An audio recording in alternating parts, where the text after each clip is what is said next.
Wood. It's one of our oldest, most trusted building materials. But right now, a revolution is quietly brewing.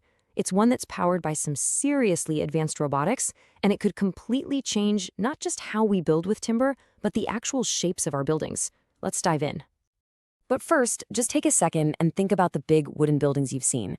Chances are, they're pretty much all rectangular, right? Have you ever actually stopped to wonder why that is? It's definitely not because of a lack of imagination. It turns out there's a hidden constraint in how we work with wood today. In fact, a recent study looked at 350 multi-story timber projects, and what they found was kinda shocking. A staggering 98.9% of them were built on these rigid, regular grids. Now that's no coincidence. It's a symptom of a much bigger challenge in modern construction.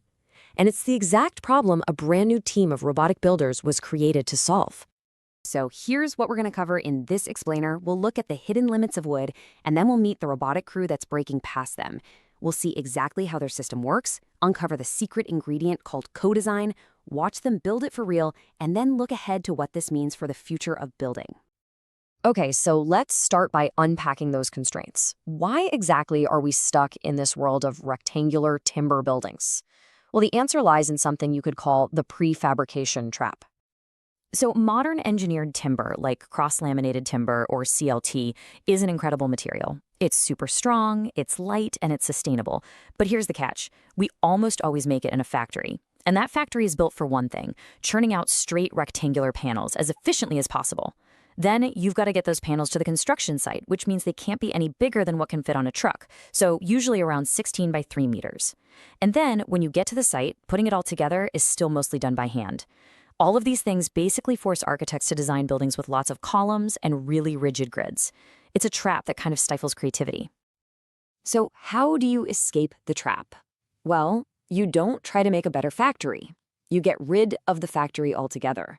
Or maybe a better way to put it is you move a tiny, super intelligent factory directly onto the building site.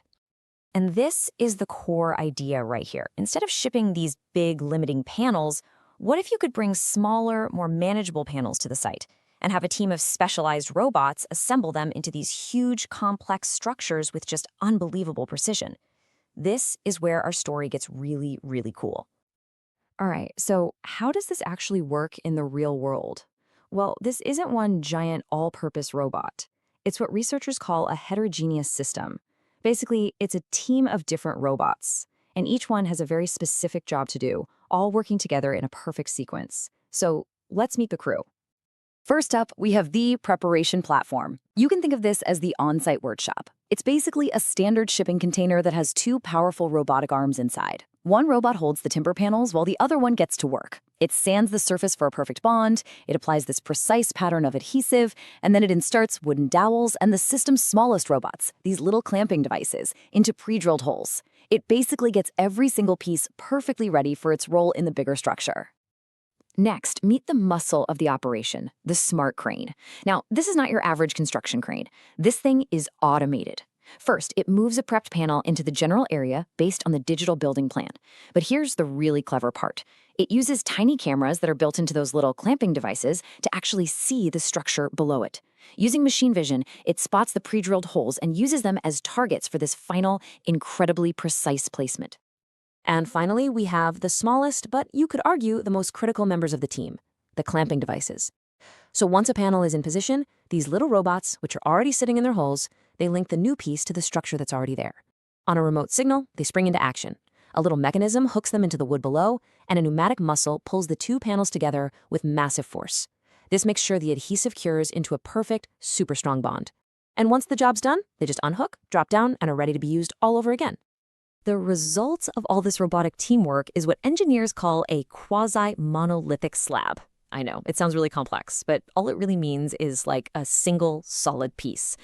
By gluing smaller panels together on site with this much precision, the robots create this massive continuous timber structure that could be, in theory, any size or shape you can imagine. This just completely shatters the old limits of prefabrication. Now, here's what's really fascinating. The robots, as smart as they aren't the whole story. The true genius here is a concept called co-design. The wood itself is actually engineered to help the robots do their jobs even better. And this illustrates the idea perfectly. So look, a crane, even a smart one, is always going to have tiny little inaccuracies. So the wood has engraved channels that act like guides, passively sliding the panel into its exact final spot. The system needs really high clamping forces, but instead of some giant, clumsy press, you have these small, distributed clamping devices that apply force exactly where it's needed. Precise alignment is really tough, but the pre-drilled holes and wooden dowels act just like a perfect peg and hole system. The material is literally solving the robot's problems before they even happen. Okay, this all sounds fantastic in theory, right? But does it actually work? Well, the whole system was put to the test in the real world with a full-scale demonstrator project. So the researchers built a section of a column and a floor slab to test the entire process, from start to finish. And just like they planned, the CLT panels were prepped on the mobile platform. The robotic arm precisely inserted the dowels and the clamping devices. A spider crane lifted the panel into place. And here's the magic moment. Using those engraved channels and dowels, the panel just passively slid into its final position with incredible precision, perfectly aligning the adhesive surfaces without any smudging at all. The experiment was a huge success. The researchers concluded that this test provides clear, undeniable evidence that the system isn't just a cool concept, it has the potential to be implemented on a full one-to-one building scale. So, what does a system like this actually mean for the future? I mean, this goes way beyond just one building technique. It really points to a whole new way of thinking about how we construct our world. Let's just talk about efficiency for a second. A human construction crew works a pretty standard 40-hour week. They're limited by daylight, by weather, by just pure physical endurance. A robotic system, it can work 24/7. That is 168 hours a week. This kind of continuous operation could dramatically shorten project timelines and make the whole process so much more productive. So when you boil it all down, what are the key breakthroughs here? First, we get immense design freedom, finally breaking free from that rectangular box. We enhance safety by replacing physically demanding labor with human supervision. We seriously increase efficiency through non-stop work. And we improve sustainability, not only by enabling material-efficient shapes, but by allowing future buildings to be disassembled and reused. And that brings us right back to our very first question, but now with a totally new perspective. For centuries, our tools have decided the shape of our architecture. But now we have entirely new tools. So the question we're left with is this: if our buildings no longer need to be boxes, what incredible new shapes will our cities take?